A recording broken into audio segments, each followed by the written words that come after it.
करने वाले हैं मोशनल ईएमएफ के बारे में। और मोशनल ईएमएफ बहुत इंपॉर्टेंट टॉपिक है, ठीक है।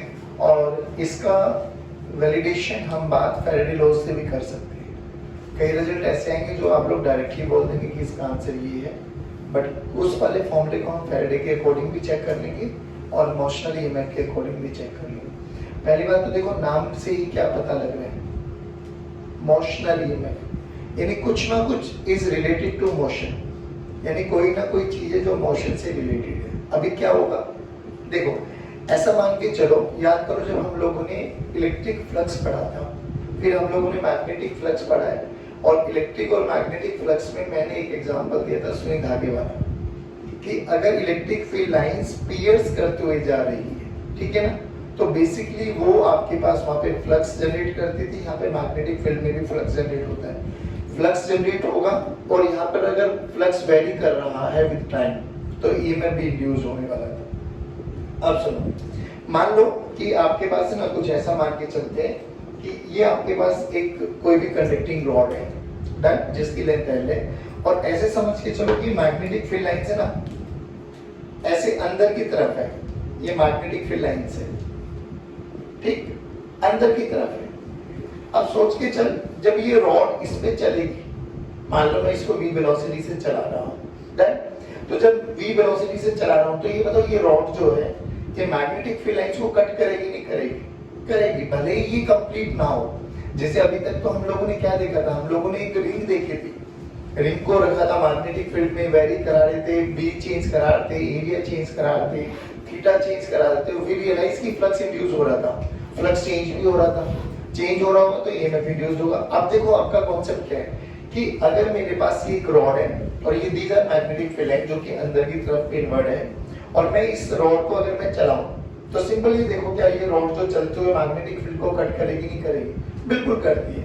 अभी ये कट करती है तो भी एक फ्लक्स इंड्यूस होता है, तो भी ईएमएफ इंड्यूस होता है। अब बात ही आती है कि ईएमएफ इंड्यूस हुआ, ठीक, तो ईएमएफ अगर सर्किट कंप्लीट नहीं है तो करंट तो नहीं फ्लो करने वाला, बट पोटेंशियल डिफरेंस तो डेवलप हो जाएगा ना। अगर पोटेंशियल डिफरेंस डेवलप हो गया तो जो वो भी कंडक्टिंग रॉड है हमारे पास जो मूव कर रही है विद सर्टेन वेलोसिटी, तो वो भी एक बैटरी की तरह बिहेव करने वाली है। और बैटरी की तरह बिहेव करने वाली तो बैटरी में हायर पोलैरिटी और लोअर पोलैरिटी दोनों होती है।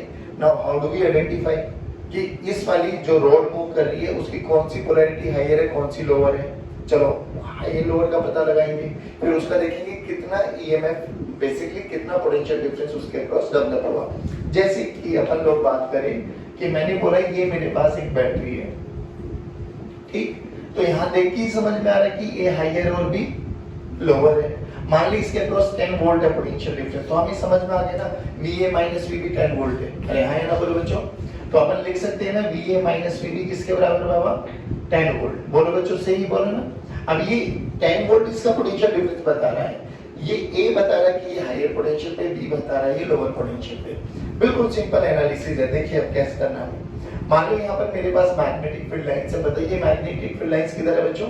अंदर की डायरेक्शन। चलिए, और मैंने मान के चला बच्चों कि मेरे पास यहाँ पर एक कंडक्टिंग रॉड है, और ये इसकी लेंथ L मान ली हम लोगों ने, and this conducting rod is moving with certain velocity, let's say v। अभी जनरल फॉर्मूला यूज कर रहे हैं हम लोग, तो हमने बोला कि मेरे पास यहाँ मैग्नेटिक फील्ड है और मैग्नेटिक फील्ड लाइन जो है वो कांस्टेंट है। एक मेरे पास रॉड है जिसकी लेंथ L है जो कि मूव कर रही है विद सम वेलोसिटी v। अच्छा, ये जनरल मैंने एक बहुत स्पेशल केस लिया। स्पेशल केस देख ध्यान से, what is the angle between P and V? 90 degree. P and V is perpendicular to each other, ठीक है। What is the angle between L and V? 90 degree. तो B मतलब L and V is also perpendicular to each other. Now what is the angle between B and L? 90. Then B अंदर है, L ये 90 degree. तो B और L भी perpendicular to each other है। यानी मैं कह सकता हूँ B is perpendicular to L is perpendicular to V। ये स्पेशल केस लेके चले अपन लोग। अब ध्यान से सुन। अब भैया ये कंडक्टिंग रॉड है ना बच्चों मेरे पास, सोच के देख। कंडक्टिंग रॉड है तो इसके पास फ्री चार्ज कैरियर्स अवेलेबल है, ठीक है ना, और वैसे इलेक्ट्रॉन्स होते हैं। लेकिन अपन ये मान के चल रहे हैं कि मान ले इसके पास एक पॉजिटिव चार्ज है, मान ली इसके पास एक पॉजिटिव चार्ज है। सोच के देख, अगर ये पॉजिटिव चार्ज है, इसका थोड़ा सा जूम इन वर्जन बनाए। ये मेरे पास एक रॉड जिसकी लेंथ L, मैंने 8x कर दिया, मूविंग विद वेलोसिटी v, और यहाँ पे मैग्नेटिक फील्ड है। यहाँ पर एक चार्ज है Q, और ये पॉजिटिव कंसीडर कर लो। अभी वैसे तो नेगेटिव चार्जेस फ्री होती है, बट मान के चलो कि अगर पॉजिटिव चार्ज है तो सोच के देख, जब ये रॉड चलेगी बाबा, तो तुम्हें नहीं लगता कि ये चार्ज भी तो चल रहा है? और चार्ज चल रहा है तो याद करो कि हम लोगों ने एक फोर्स का फॉर्मूला पढ़ा था, magnetic force QV cross B। अगर कोई भी चार्ज मूव कर रहा है मैग्नेटिक फील्ड में तो उस पे एक फोर्स लगेगा, QV cross B। Father, mother, child. याद करो, मम्मी किधर है? इधर चल रहा है, पापा किधर लगे? फोर्स ऊपर, यानी इस पे ऊपर फोर्स लगा, तो ऊपर फोर्स लगा, ये पॉजिटिव चार्ज है, तो पॉजिटिव चार्ज धीरे धीरे यहाँ पर एक्यूमुलेट होंगे। सोच के देखो, अगर पॉजिटिव चार्ज ऊपर आए, जो कि ये एक कंडक्टिंग वायर थी, न्यूट्रल था इनिशियली, तो नेगेटिव किधर एक्यूमुलेट हो जाएंगे? अरे हाय ना बोलो, अरे हाय ना बोलो। अब ध्यान से देख, जैसे जैसे ये चलेगा ना, अगला क्वेश्चन क्या बनता है, जैसे जैसे ये चलेगा, क्या ऊपर लगातार पॉजिटिव एक्यूमुलेशन होते चले जाएंगे, नीचे नेगेटिव एक्यूमुलेट होते चले जाएंगे, या एक पॉइंट के बाद या एक टाइम के बाद ये प्रोसेस रुक जाने वाला है चार्जेस एक्यूमुलेशन का? बोलो, क्या ये धीरे धीरे जब चल रहा है तो क्या पॉजिटिव चार्जेस ऊपर जाएंगे? हाँ। नेगेटिव चार्जेस नीचे, बिल्कुल ठीक है। मैंने ये पूछा, क्या ये ऊपर पॉजिटिव चार्जेस का एक्यूमुलेशन क्या विद रिस्पेक्ट टू टाइम चलता रहेगा या किसी एक पॉइंट पर आके रुक जाएगा? रुक जाएगा। कब? आ जाओ, अभी सुनो, यहाँ पर पॉजिटिव चार्जेस आ गए, यहाँ पर नेगेटिव चार्जेस आ गए, तो ये तो समझ में आ गया बच्चों, यहाँ पर एक इलेक्ट्रिक फील्ड इंड्यूस्ड हो गई E, क्योंकि इलेक्ट्रिक फील्ड हायर पोटेंशियल से पहली बात। अब एक पॉजिटिव चार्ज पर देख बच्चे, इस पॉजिटिव चार्ज पे दो फोर्स लगेंगे, एक मैग्नेटिक फोर्स और एक इलेक्ट्रोस्टैटिक फोर्स। सोच के देख, जब ये चार्ज चल रहा था इनिशियली एट =0 पर, कौन नहीं था? इलेक्ट्रिक फील्ड नहीं थी। क्या यहाँ केवल और केवल मैग्नेटिक फोर्स लगा था? यस। और मैग्नेटिक फोर्स का फॉर्मूला बोलो, FB का फॉर्मूला बोलो, QVB sin theta. What is angle between V and B? What is angle between V and B? 90 degree. तो मैग्नेटिक फोर्स कितना लगा बाबा? QVB, केवल और केवल मैग्नेटिक फोर्स। लेकिन जब मैग्नेटिक फोर्सेस लगे तो यहाँ पर पॉजिटिव चार्ज एक्यूमुलेट हुआ, यहाँ पर नेगेटिव चार्ज एक्यूमुलेट हुआ। इस मैग्नेटिक फोर्स के लगने के बावजूद ये इलेक्ट्रिक फील्ड डेवलप हुई। अब इलेक्ट्रिक फील्ड डेवलप हुई तो इलेक्ट्रिक फील्ड हायर से लोअर की तरफ चलेगी। अब जब ये हायर से लोअर की तरफ चलेगी तो देख ध्यान से, इस पॉजिटिव चार्ज पर अब दो फोर्स लगेंगे, एक जो इसको ऊपर लेके जाने की कोशिश करेगा और एक जो इसको, क्योंकि इलेक्ट्रिक फील्ड हमेशा, जो पॉजिटिव चार्जेस होते हैं वो हमेशा long the direction of electric field जाते हैं, तो इस पे एक नीचे की तरफ फोर्स लगेगा, कौन सा बच्चे? Fe। ऊपर की तरफ कौन सा लगेगा? Fb। एक टाइम ऐसा आएगा ना बच्चों, ऊपर लगने वाला फोर्स नीचे लगने वाले फोर्स के बराबर हो जाएगा। अरे हाय ना बोलो, उसको बोलते हैं इक्विलिब्रियम कंडीशन। क्या बोलते हैं? यानी ये जो पॉजिटिव और नेगेटिव चार्जेस का एक्यूमुलेशन का प्रोसेस है, ये जब तक चलेगा जब तक Fb और Fe दोनों इक्वल एंड अपोजिट ना हो जाए, यानी इक्विलिब्रियम कंडीशन अचीव ना हो जाए। तो एट इक्विलिब्रियम कंडीशन पे मैं क्या बोल सकता हूं बच्चों? एट इक्विलिब्रियम कंडीशन पर मैं बोल सकता हूं कि F नेट कितना हो गया बच्चों? 0। अब F नेट किस किस के कारण लगा, जल्दी बोलो। F नेट लगा magnetic force plus electrostatic force. अरे हाँ है ना बोलो बच्चों। अब Fe को मैं लिख सकता हूं बच्चों -Fb। अरे हाँ है ना बोलो। Fe की वैल्यू बोलो, Fe की वैल्यू होती है Q into E। यहाँ पे E इलेक्ट्रिक फील्ड है बच्चों, this is equal to minus of Q into V into B, या पूरा लिख देते हैं हम Q into V cross B। देखो ध्यान से, Q ने Q को कैंसिल आउट किया, तो यहाँ पे इलेक्ट्रिक फील्ड का फॉर्मूला कितना है बच्चों? इलेक्ट्रिक फील्ड का फॉर्मूला है negative of V cross B। एक तो ये फॉर्मूला हमें समझ में आ गया, चलिए, लेकिन हमें निकालना है कि इसके क्रॉस पोटेंशियल डिफरेंस कितना डेवलप हुआ। याद करो आप लोगों ने इलेक्ट्रोस्टैटिक्स में एक चीज पढ़ी थी कि dV this is equal to minus E dot dr। याद है कुछ? dV पोटेंशियल डिफरेंस, E होता है आपके पास इलेक्ट्रिक फील्ड, D होता है आपके पास डिस्प्लेसमेंट वेक्टर। अब सोच के देख बच्चे, जब इस रॉड पर मैंने एक छोटा सा डीएल वेक्टर चूज कर लिया, छोटा सा डीएल वेक्टर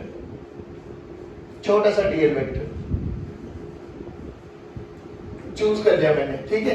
तो देख यहां से यहाँ पे dV, तो dV हमें निकालना है, that is potential difference minus of E electric field अभी भी निकालिए, रख दो यहाँ पर। Integration of minus minus plus हो जाएगा, ये क्या आ जाएगा बच्चों, V cross B dot dr, और dr को मैंने dl माना है, dr को मैंने क्या माना है बच्चों, dl, छोटा सा एलिमेंट, खत्म। ध्यान से देख, माइनस माइनस प्लस हो जाएगा, तो यहाँ पर जो पोटेंशियल डिफरेंस आ जाएगा बच्चों, पोटेंशियल डिफरेंस किसके बराबर आया बच्चों हमारे पास, integral of V dot B, V cross B dot dl, इसको बोला जाता है बच्चों ट्रिपल स्केलर प्रोडक्ट। क्या बोला जाता है, ट्रिपल स्केलर प्रोडक्ट। ये कुछ भी ज्यादा टेंशन मत ले, ट्रिपल स्केलर प्रोडक्ट। अब ये क्या कहते हैं कि अगर आपके पास कोई एक मूविंग रॉड है या मूविंग कंडक्टर है जो कि मैग्नेटिक फील्ड में मूव कर रहा है विद सर्टेन वेलोसिटी, तो उसके अक्रॉस हम लोग जो पोटेंशियल डिफरेंस निकालने वाले हैं वो इस फॉर्मूले से निकालने वाले हैं। अब ये क्या कहता है, V क्रॉस B, यानी आपको क्रॉस प्रोडक्ट भी आना चाहिए। V क्रॉस B का जो भी रिजल्टेंट आएगा, पहली बात तो वो एक वेक्टर क्वांटिटी आएगा, क्योंकि A cross B cross product हमेशा वेक्टर क्वांटिटी देता है, तो इसका वेक्टर प्रोडक्ट का डॉट प्रोडक्ट लेना है डीएल वेक्टर के साथ। तो अल्टीमेटली जो आउटपुट आएगा वो क्या आएगा हमारे पास, स्केलर क्वांटिटी। क्या आएगा, तो हमें पता है पोटेंशियल डिफरेंस हमारे पास एक स्केलर क्वांटिटी होती है, ये सिंपल सी बात। अब एक बात और बताओ, ये जो ट्रिपल स्केलर प्रोडक्ट आ गया, इस केस में अप्लाई करके देखते हैं, ठीक है। ध्यान से सुनना, हमने बोला V क्रॉस B करो, V क्रॉस B, देखो V क्रॉस B किधर आया, ऊपर, यानी V क्रॉस B की डायरेक्शन ऊपर है, ऊपर की डायरेक्शन को मैं I कैप ले लूं, और सॉरी J कैप, तो V क्रॉस B का प्रोडक्ट किधर आया बच्चे, VB J कैप। अब देख VB J कैप को यहाँ पे रखो, integration of VB J cap dot DL vector, यहाँ है ना, बोलो। अब डीएल वेक्टर की डायरेक्शन बताओ, डीएल वेक्टर की direction magnetic effect of electric current की डायरेक्शन होती है, ऐसे क्या देख रहे हो भाई, करंट की डायरेक्शन में होती है, अरे हाँ है ना बोलो, अरे हाँ है ना बोलो। अब सोच के देख, सबसे पहले हमें ये आइडेंटिफाई करना है कि इसमें कौन सा चार्ज, कौन सा, ये पॉइंट ए बोल दूं, ये वाला पॉइंट बी बोल देता हूं, तो we have to check A higher potential बना या बी हायर पोटेंशियल बना। तो सिंपल सी बात है, जिस पर भी आपको चेक करना है कि जब वो मूव कर रहा है तो कौन सा पॉइंट आपके पास या कौन सा आपके पास टर्मिनल हायर बना या लोअर बना, क्या करो उस पे एक पॉजिटिव चार्ज अज्यूम कर लो, पॉजिटिव चार्ज अज्यूम करते हुए क्या करो उस पे फोर्स निकाल लो। फोर्स जिधर लगेगा, या तो फोर्स या फोर्स का कोई कंपोनेंट जिस डायरेक्शन को इंडिकेट कर रहा होगा ना, वही आपका हायर पोटेंशियल है। तो देखो इस पे चार्ज ये रहा, वेलोसिटी इधर है, मैग्नेटिक फील्ड अंदर है, चार्ज इधर है, पापा ऊपर लगे यानी फोर्स ऊपर लगा है, तो यानी ए क्या बना है, हायर पोटेंशियल। तो ये वाली जो कंडक्टिंग रोड है ये बेसिकली एक बैटरी की तरह बिहेव करेगी, और जो बैटरी का ई ये बन गया इक्विवेलेंट, ए वाला हायर बन गया और बी वाला लोअर बन गया। नहीं आया समझ में? तो अगर ये एक सर्किट कंप्लीट होता, बच्चों इधर देखो, अगर ये एक सर्किट कंप्लीट होता तो आपको समझ में आ रहा है ना, करंट ऐसी ही डायरेक्शन में फ्लो करता। अरे हाँ है ना, बोलो भाई, ऐसे तो जाता ना अगर ये सर्किट कंप्लीट होता तो करंट की डायरेक्शन भी किधर है, ऊपर, किधर है, अरे बोलो भाई। तो डीएल वेक्टर भी ऊपर ही है, यानी डीएल वेक्टर भी जे डायरेक्शन में ही है। तो ध्यान से देख, डीएल वेक्टर भी जे डायरेक्शन में ही है। चलो रखो यहाँ पर, तो integration of V B dot J dot DL J vector, J dot J 1, J dot J 1, तो वी बी को बाहर लेके आ जाए, इंटीग्रेशन ऑफ डीएल, और डीएल का इंटीग्रेशन क्या देगा बच्चों, लेंथ ऑफ द कंडक्टर। अरे बोलो भाई, तो यहाँ पर क्या आ गया बच्चों, BVL, this is motional EMF बच्चों, यानी जो ये बैटरी है इसके अक्रॉस जो पोटेंशियल डिफरेंस डेवलप हुआ, कितने मैग्नीट्यूड का बच्चों, BVL। लेकिन ध्यान क्या रखना है, BVL यूज करते हुए आपको मेजर चीज जो यूज रखनी है, that is B, V and L, तीनों के तीनों are mutually perpendicular to each other. Done है। सबसे पहले ये बताओ क्या ट्रिपल स्केलर प्रोडक्ट यूज करना है। सबसे पहले v क्रॉस b निकालना है। v क्रॉस b की जो भी डायरेक्शन होगी, फिर उसके अलोंग dl की जो भी डायरेक्शन आपका एंगल बना रहा होगा, उस एंगल का डॉट प्रोडक्ट लेंगे, जो भी आएगा वो हमारे पास मैग्नीट्यूड आ गया। अभी बिल्कुल बहुत सरल तरीका बता दूंगा, कोई दिक्कत वाली बात नहीं।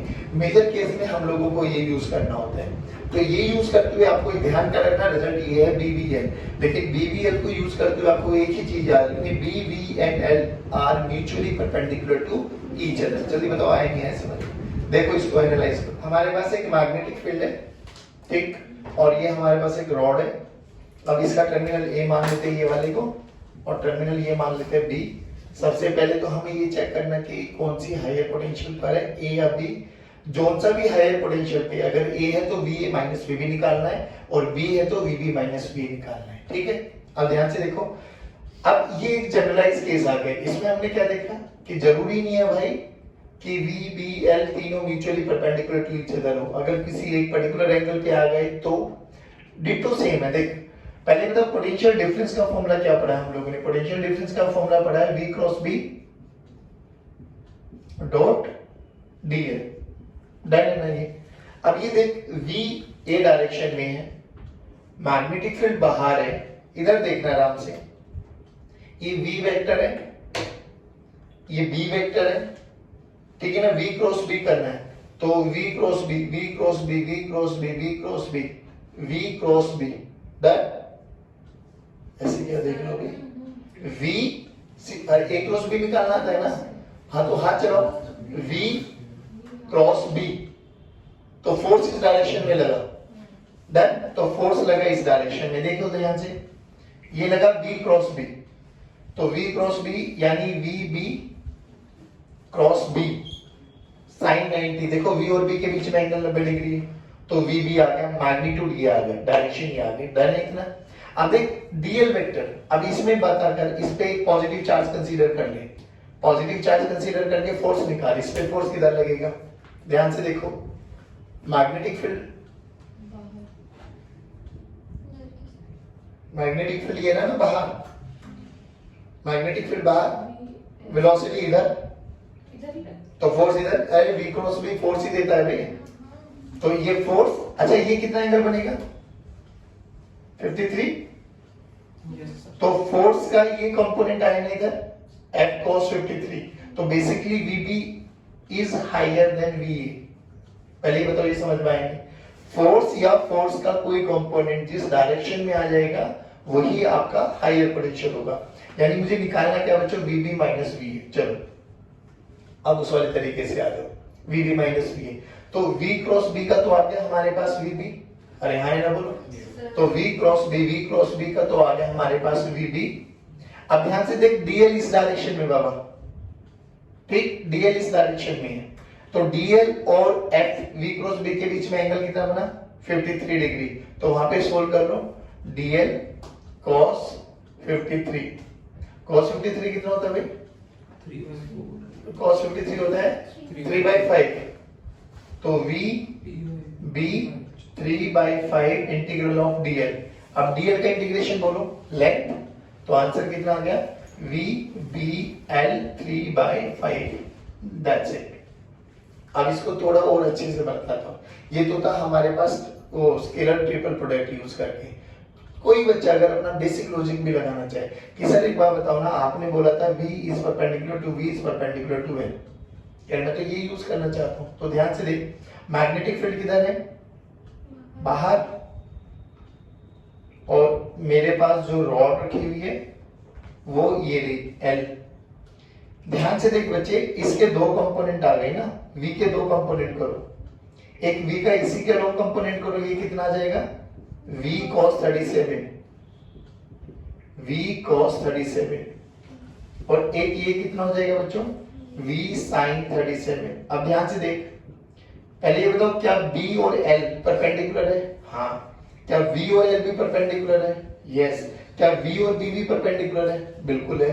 तो मैं डायरेक्ट आंसर लिख सकता हूं B L, और V का वो कंपोनेंट जो परपेंडिकुलर टू BL भी है, देखो V sin 37 नहीं आया बच्चों, और V sin 37 भी कितना होता है? 3/5, तो आंसर देख direct B L V by 3/5।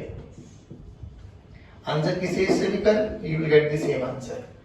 अब इस जो ये रिजल्ट है ना, इस रिजल्ट की दो एप्लीकेशन सुनो बच्चों, कि जो पोटेंशियल डिफरेंस होगा वो कब कब जीरो होने वाला है। जो पोटेंशियल डिफरेंस होगा वो कब कब जीरो होने वाला है, बिल्कुल बेसिक है। सोच इन तीनों में से, कौन तीनों में से, बी वी और एल में से कोई भी दो पैरेलल या एंटी पैरेलल हो जाते हैं, कोई भी दो, चाहे बीवी, चाहे बीएल, चाहे बीएल, चाहे बीएल, मतलब कोई भी दो पेयर, आइदर बीवी और बीएल और बीएल, इन तीनों में से कोई भी दो पैरेलल या एंटी पैरेलल हो जाते हैं तो क्वेश्चन में डायग्राम देखते ही समझ जाना कि इसके कारण जो पोटेंशियल डिफरेंस होगा वो हमेशा जीरो होने वाला है। प्रूव करके दिखाते हैं। सोच के देख, अगर B और B एक ही डायरेक्शन में आ गए, मतलब B भी एक्स एक्सिस में है, मैग्नेटिक फील्ड भी एक्स एक्सिस में है, तो बोलो दोनों के बीच का एंगल जीरो, तो V B sin zero, zero, zero into something zero, तो पोटेंशियल डिफरेंस जीरो हो गया। सोच के देख, अगर ये दोनों एक दूसरे की डायरेक्शन में आ गए, मान के चल, ध्यान से चल, बोलो ये B को मान लो आई कैप क्रॉस, इसको मान लो जे कैप, ठीक, और ये भी क्या हो गया, जे कैप, ये दोनों पैरेलल हो गया। तो सोच आई क्रॉस जे बोलो, आई क्रॉस जे के कैप, के डॉट जे जीरो, के डॉट जे जीरो, अरे हाँ ना बोलो। तो अल्टीमेटली बस अब आपको क्या याद रखना है कि बी एल बी में से कोई भी दो पैरेलल या एंटी पैरेलल हो जाते हैं तो पोटेंशियल डिफरेंस क्या आएगा, हमेशा जीरो। याद रखना, ये बहुत कॉन्सेप्चुअल क्वेश्चंस में पूछा जाता है, एक्सेस में फॉर्मूले बना देंगे। अभी सोच के देख, हमने v sin 37 लिया, क्यों नहीं लिया मैंने v cos 37? याद करके देखना, लेंथ वेक्टर भी इसी डायरेक्शन में था, v वेक्टर भी इसी डायरेक्शन में, तो ये तो दोनों के कारण इंड्यूस ईएमएफ कितना होगा, जीरो। जो केवल और केवल पार्टिसिपेशन करेगा वो कौन करेगा, v sin 37 नहीं आया।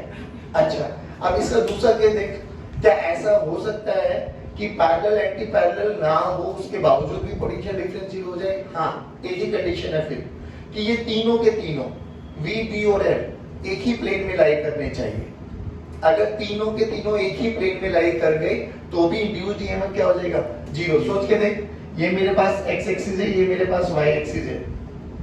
सोच के देख, मैग्नेटिक फील्ड भी इसी में, वेलोसिटी वेक्टर भी इसी में और लेंथ वेक्टर भी इसी में, तो मैंने तीन वेक्टर बना दिए एक ही डायरेक्शन में। लो भैया, बना सकता हूं ना, मान के चल ये b है, ये b है और ये l है, तो v cross b, v cross b, v cross b अंदर, v क्रॉस b अंदर है ना, अंदर बोले तो z axis, and now l vector and z axis are perpendicular to each other, तो जब यहाँ परपेंडिकुलर आ जाएगा तो cos 90 जीरो। तो ये तीनों के तीनों अगर एक ही प्लेन में आ गए तो भी जीरो है। जल्दी बोलो, कब कब ये इंड्यूस्ड ईएमएफ या पोटेंशियल डिफरेंस जीरो होगा, जब इन तीनों में से, कौन तीनों में से, बी वी एल में से कोई भी दो पैरेलल या एंटी पैरेलल होंगे तो भी 100% पोटेंशियल डिफरेंस जीरो होगा, या तीनों के तीनों एक ही प्लेन में लाई कर गए तो भी पोटेंशियल डिफरेंस जीरो होगा। अरे हाँ ना बोलो। और बी वी एल यूज करते हुए क्या याद रखना कि B V and L should be mutually perpendicular to, या तो वेलोसिटी, या तो डायरेक्ट इससे आंसर निकाल लो, नहीं तो आप लोग कंपोनेंट करके भी निकाल सकते हो, उसमें भी कोई दिक्कत वाली बात नहीं है। बात समझ में? एक और यहाँ पे केस याद करो बच्चों, जैसे कि आपके पास एक क्वेश्चन बोला गया कि यहाँ पर मैग्नेटिक फील्ड है बच्चों, और यहाँ पर मेरी है ना ये कंडक्टिंग रोड है, सेमी सर्कुलर शेप की वायर, ठीक, सेमी सर्कुलर शेप, ये वाला पॉइंट ए है, ये वाला पॉइंट बी है। बोला कि इसको मैंने v वेलोसिटी से ऊपर की तरफ लेके जा रहा, डन है बिल्कुल। तो पहली बात तो बोला गया क्या पोटेंशियल डिफरेंस होगा या नहीं होगा, सिंपल सी बात बताओ। या देखो, जब लूप जा रही है तो क्या वो लाइंस को कट करेगी? हाँ बिल्कुल करेगी, जैसे ये पहले केस में चलाया था लाइन को कट कर रहा था, बिल्कुल। अभी ऐसे चल रही है तो लाइन को कट करेगी, बिल्कुल करने वाली है लाइन को कट, तो ईएमएफ तो होगा डेवलप। अब बात यह है कि कितने मैग्नीट्यूड का। अब इसके लिए देखो एक चीज बताओ, सोच के बता, अगर ये वाला v वेलोसिटी से ऊपर जा रहा है, ये वाला पॉइंट, क्या ये वाला पॉइंट भी v वेलोसिटी से ऊपर जाएगा? क्या ये वाला पॉइंट भी v वेलोसिटी से ऊपर जाएगा? क्या इस वाली रिंग के हर एक छोटे छोटे पार्टिकल v वेलोसिटी से ही ऊपर जा रहे हैं? क्या सबके लिए v भी सेम है? अरे हाँ है ना बोलो। तो मैं ये कह सकता हूँ कि सबके लिए v क्रॉस b क्या है? अरे हाँ है ना बोलो। अगर v क्रॉस b कांस्टेंट है बच्चों, प्लीज पे अटेंशन, अगर v क्रॉस b कांस्टेंट है, v क्रॉस b कांस्टेंट है, तभी ये वाला फॉर्मूला यूज कर सकते हो जो भी बताने वाला हूं। अगर v क्रॉस b मतलब v क्रॉस b का मतलब कोई भी कैसी भी शेप का मटेरियल आ जाए, कैसी भी शेप का वायर आ जाए आपके पास, कैसी भी शेप का लूप आ जाए आपके पास, आपको बस ये चेक करना है कि v और b सेम है क्या। इफ यस तो देख v क्रॉस b को बाहर लेके आ जाओ, v क्रॉस b बाहर, डॉट dl। अब dl ये वेक्टर है, dl वेक्टर क्या बताता है? Integration of dl vector. तो इंटीग्रेशन ऑफ dl वेक्टर बताता है आपके पास डिस्प्लेसमेंट वेक्टर। क्या बोलता है बच्चों? ये डिस्प्लेसमेंट वेक्टर। और डिस्प्लेसमेंट वेक्टर क्या कहता है? इनिशियल एंड और फाइनल एंड के बीच का जो भी शॉर्टेस्ट पाथ होगा, जो भी डिस्प्लेसमेंट होगा, वही मेरा dl हो जाएगा। यानी इनके बीच में देखो a पॉइंट ये रहा, एक पॉइंट ये रहा, पहले मतलब a और b में कौन है ये? तो चुपचाप यहाँ पर एक पॉजिटिव चार्ज कंसीडर कर लो।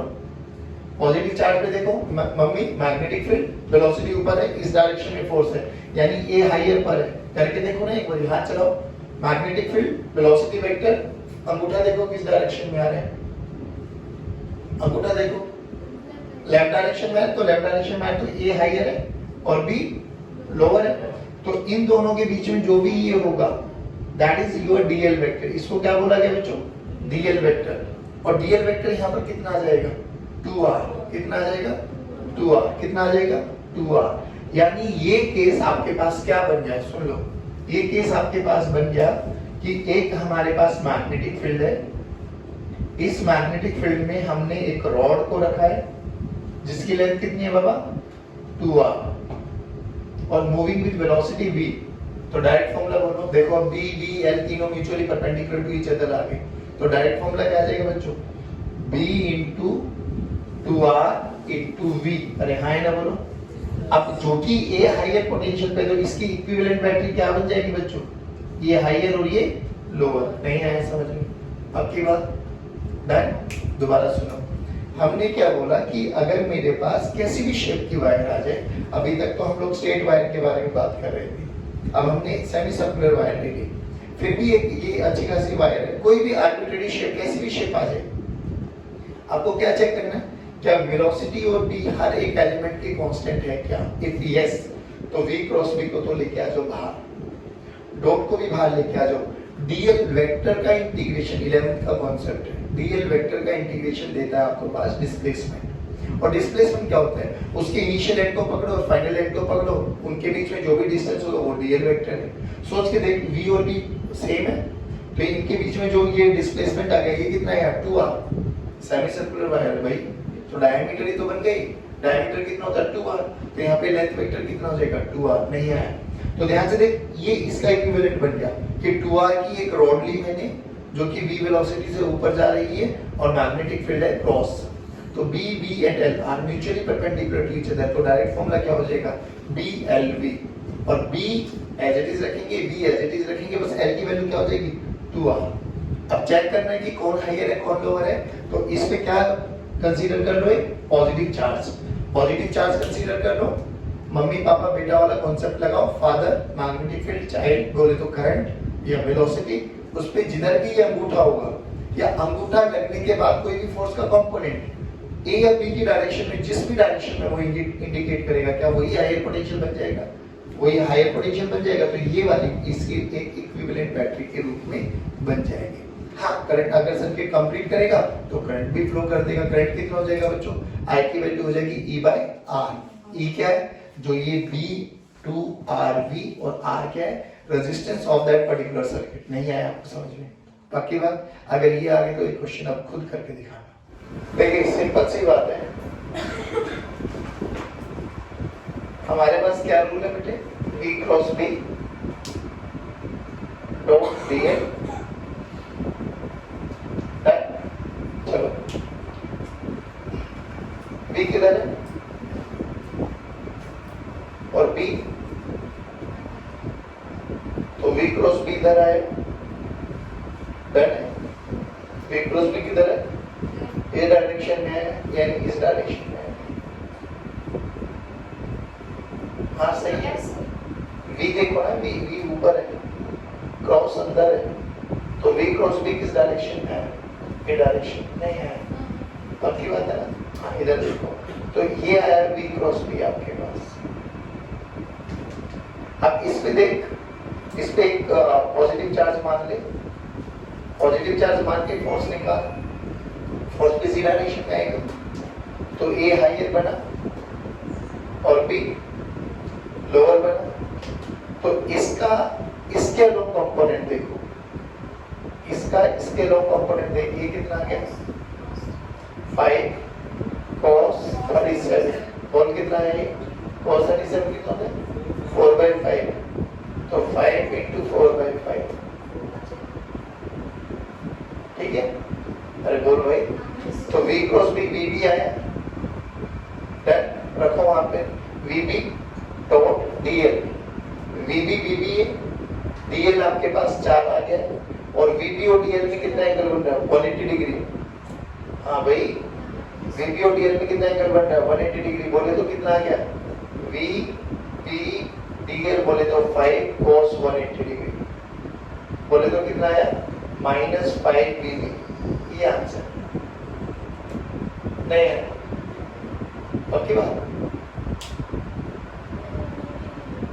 हाँ, कोई आया नहीं है? बोलो भाई आगे। चलो आज की कक्षा को यही समाप्त करते, जय हिंद जय भारत।